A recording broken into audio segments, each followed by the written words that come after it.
upset with Harvard. They have $53 billion. Harvard University has publicly apologized for failing to protect its Jewish and Muslim students following the release of two explosive reports detailing anti-Semitism and anti-Muslim bias on campus. The apology comes after months of growing outrage following the October 7 Hamas attack on Israel and the heated protests and tensions that erupted across American campuses, including Harvard.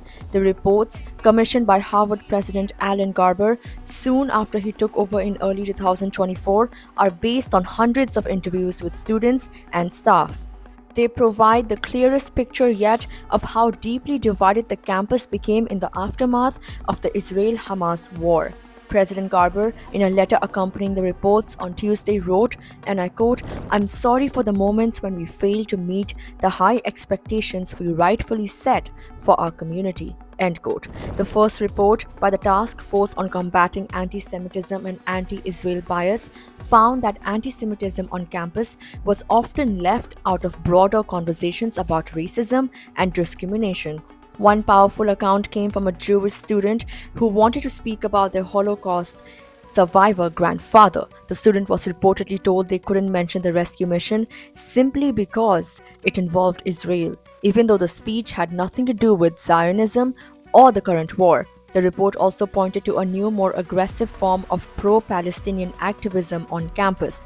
It noted how student organizers brought the Palestinian issue into a wide range of spaces and events, including disrupting major campus ceremonies like the first-year convocation and medical school match day.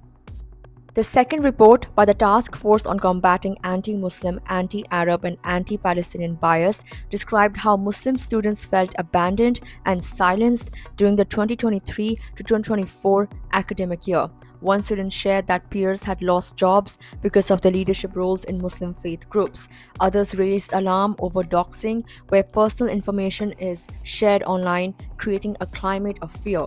Many felt the university's response had been grossly inadequate. This task force recommended 7 key reforms, focusing on safety, expression, and transparency. It also suggested expanding Palestinian studies and improving cross-cultural understanding. Notably, both reports clarify that their findings are based on listening to students and staff, not on independently verifying claims. Meanwhile, political pressure continues to mount. Earlier this month, the Trump administration froze $2.2 billion in federal funding to Harvard. The White House accused the university of failing to curb anti-Semitism on campus. The administration demanded sweeping changes, including reforms in governance, admissions, and the recognition of student clubs. In a letter, the Trump government also pushed for a full audit of how Harvard approaches diversity. Harvard, however, has refused to comply, stating that it will not negotiate over its independence or its constitutional rights. And just this week, another federal investigation was launched, this time targeting the Harvard Law Review over alleged discrimination. As tensions remain high across US campuses, Harvard's moment of reckoning may mark just the beginning of a wider battle over free speech, safety, and the meaning of inclusion in American education.